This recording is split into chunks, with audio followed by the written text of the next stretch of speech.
Hello and welcome, my name is Ansu and today we're here to talk about some of my favorite back to school books. These books are not necessarily books that I read in school, but it's more that books that are set in school itself, if that makes any sense. So let's get right into the top 5 books that I thought about that were on my shelf pretty much. The first book that reminded me the most of school was Heretics Anonymous by Katie Henry.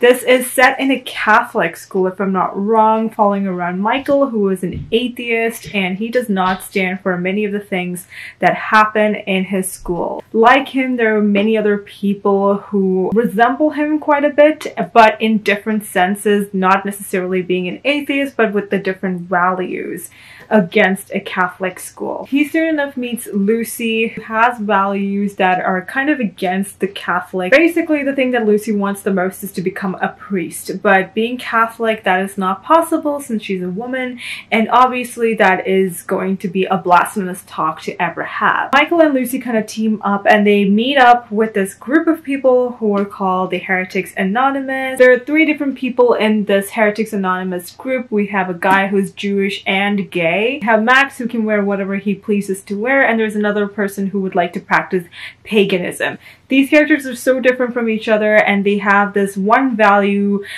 basically to join together in Heretics Anonymous is to be themselves, truly and utterly themselves, and that's it. And I thought it was such a fun and interesting book. There's some really funny scenes in here that is kind of incorporated in here. I really enjoyed reading it as a whole. This was recommended a lot by Emma from Emma Book. I'm really glad I picked this book up. I had a lot of fun reading this one. Next up, I want to talk about Moxie by Jennifer Mathieu. This one is actually a really interesting read. I have never read anything specifically like this.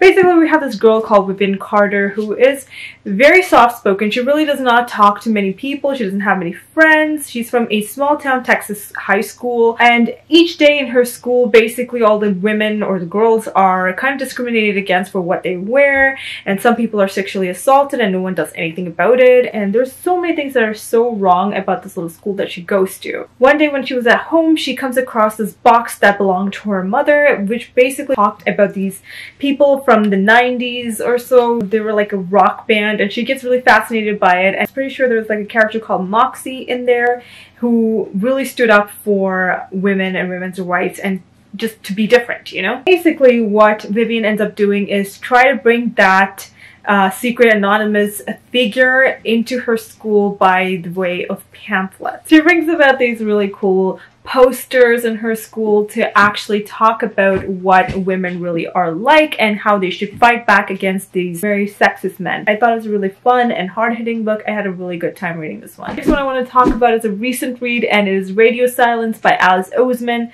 This is technically set in high school as well, late high school to early college, and I thought it was also a really interesting book. We have Frances, who's pretty much a genius, and she's really just very smart at studying, but on her off time, she loves drawing, and she draws for this particular podcast that she's a huge fan of called Radio Silence. On the flip side, we have Aled, who created this Radio Silence figure, and he basically writes the stories for this podcast and talks on the podcast, essentially. Aled's identity is a secret. In the form of radio, Aled contacts Frances one day to make her do some fan art for his podcast. These 2 characters end up connecting, and Frances quickly realizes the true identity of Radio Silence. Of course, Aled did not want this to come out, and there's so many different issues that kind of arise because of this particular secret identity being out, and obviously Aled has to deal with those consequences. This is a lot more darker and twisted than any of the books that I've read in a really long time. This is definitely a very different book. You would expect a romance to happen between Frances and Aled. Honestly, that is not the case. They do not have a romance. They're very, very straight about it from the beginning. There are bisexual characters, there are gay characters, and I thought all of those things incorporated in here were really interesting to read and had a lot of fun with it. Okay, the next book, I'm actually kind of lazy to grab the first book of the series, so I'm going to talk about Wundersmith by Jessica Townsend. This one is the second book to the Nevermoor series, or the Trials of Morgan Crow. I'm obviously not going to read over this, But we have this main character called Morrigan Crow, who was set to die on her 11th birthday at Eventide. The people who are born on Eventide are essentially people of bad luck. So anything that happens in her community is kind of bad, is completely blamed on Morrigan. So the day before her 11th birthday, she gets whisked off into this land called Nevermoor, where she has to go through a bunch of trials to make sure that she survives, basically. And I'm pretty sure she survives, otherwise we wouldn't have a second book. So I haven't finished reading the first book yet, so we'll see. It has to happen soon. I have no clue if it's going to, but I have read a lot of it and I hope to finish it soon. Last book that I'm going to talk about is The Hunger Games by Suzanne Collins. This book is not necessarily set in school. I read it for one of my English courses in university and I had a lot of fun rereading it.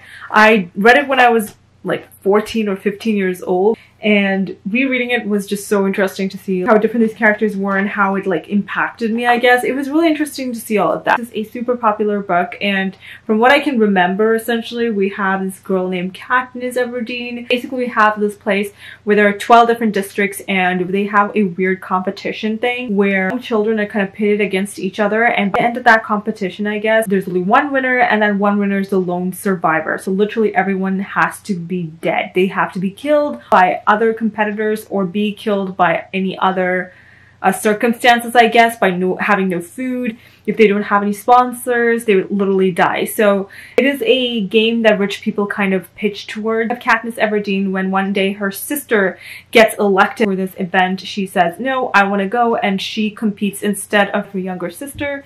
And it's basically a death sentence. She's so young, she's definitely very inexperienced in many of these things, and she definitely has to survive through this. It's a very nostalgic read for so many people, I'm sure, and it's for me, and it'll always be, but definitely worth the read. Alright guys, those are the 5 books that I wanted to talk about. These definitely remind me of school because, well, they were set in school or reminded me of school for some reason. And yeah, these were all great books. Well, I haven't read one of these books, but they were pretty much all great books. And I obviously had a lot of fun filming this video for you guys. That's it for me. If you're new here, hi, welcome. My name is Ansu. Please don't forget to hit that subscribe button and that notification bell to be notified every single time I upload a new video. Thank you so much for watching. I'll see y'all next time. Until then, I'll talk to you in the comments. Bye!